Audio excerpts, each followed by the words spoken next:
ஒரு குழந்தை மனித ஆற்றலின் எல்லைகளை எந்த அளவுக்கு கொண்டு செல்ல முடியும்னு நீங்க என்னைக்காவது யோசிச்சிருக்கீங்களா? வரலாற்று பதிவுகளை ஆழமா தேட போற இந்த அலசலுக்கு உங்களை வரவேற்கிறேன். வாங்க, நேரடியா விஷயத்துக்கு போவோம். ஒரு குழந்தை ஒரு மாபெரும் சாம்ராஜ்யத்தையே உருவாக்குமா? ஆமாங்க, உருவாக்குச்சு.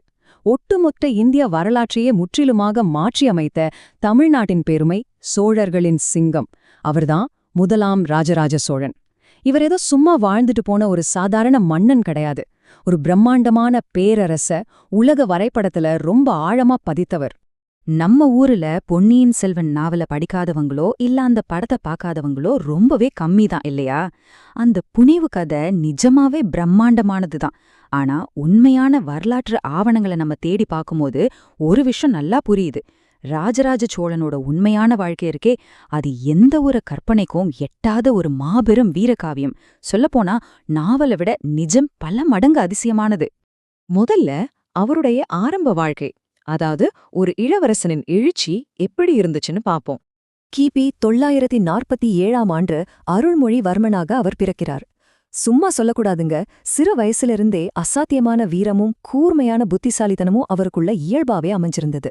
போர்க்கலை, அரசியல், ராஜதந்திரம்னு எல்லாத்துலயும் சின்ன வயசுலயே ரொம்ப ஈடுபாட்டோட இருந்தார்.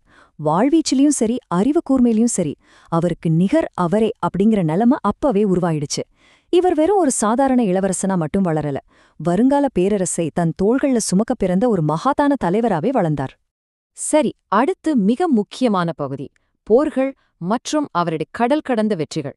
ரொம்ப இளம் வயதிலேயே அவர் போர்க்களத்துல குதிச்சிட்டாரு. எதிரி எவ்வளவு பெரிய ஆளா இருந்தாலும் அவர் துளியும் அஞ்சவே இல்ல. போர், அதுதான் அவருடைய இலக்கா இருந்துச்சு. தன்னுடைய முதல் வெற்றியா சேரர்களை வீழ்த்தி ஆக்ரோஷமான போர் முழக்கத்தை தொடங்கினார்.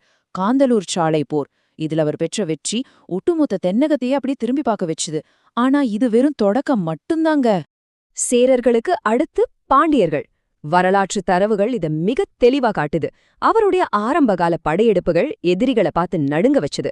யாருமே அவருடைய அந்த படை பலத்துக்கு முன்னாடி நிக்க முடியல. அமரபுயங்கனை வீழ்த்தி பாண்டிய நாட்டை தன் வசப்படுத்தின அந்த வேகம் சோழர்களோட வலிமையை ஊரறிய செய்தது. சேரர், பாண்டியர்னு எல்லாரும் அடுத்தடுத்து முறியடிக்கப்பட்டனர். வெற்றி, அது மட்டும்தான் அவர் கண்ணுக்கு தெரிஞ்சது. அதுக்கப்புறம் அவரு வச்ச குறி இலங்கை. இது ஏதோ ஒரு சாதாரண வெற்றியோ ஆக்கிரமிப்போ கிடையாது. கடல் கடந்து சென்று போராடி வெற்றி கொடியை நாட்டிய முதல் தமிழரசன் இவரே. அலைக்கடலை தாண்டி சென்று அவ்வளவு பெரிய கப்பற்படையை கொண்டு ஒரு அந்நிய மண்ணுல ஆதிக்கம் செலுத்துவது அப்படிங்கிறது அந்த காலத்துல யாருமே கற்பனை கூட செய்து பார்க்க முடியாத ஒரு மாபெரும் சாதனை. ஈழ மண்டலம் முழுவதும் சோழர்களின் ஆளுகைக்குள் வந்த அந்த தருணம் இந்திய வரலாற்றிலேயே ஒரு பெரிய திருப்புமுனை. இத அப்படியே கொஞ்சம் சுருக்கமா சொல்லணும்னா, மிக இளம் வயதிலேயே போரிட்டவர், எந்த எதிரிக்கும் அஞ்சாத ஒரு நெஞ்சம், கடல் கடந்து போர் தொடுத்த முதல் தமிழ் மன்னன், எதிரிகளையே நடுநடுங்கச் செய்த வியூகங்கள். இவருடைய இந்த தந்திரங்கள் தான் அன்றைய போர் முறைகளையே முற்றிலுமாக மாற்றியமைச்சது. தரைப்படையா இருக்கட்டும் இல்ல கப்பற்படையா இருக்கட்டும், இவருடைய படைகளின் அந்த ஒழுங்கும் தாக்குதல் முறையும் எதிரிகளுக்கு ஒரு சிம்ம சொப்பனமாவே இருந்துச்சு. இப்போ அவருடைய அளப்பரிய சாதனைகள், அதுலயும் குறிப்பா பெருவுடையார் கோவில் பத்தி பாப்போம்.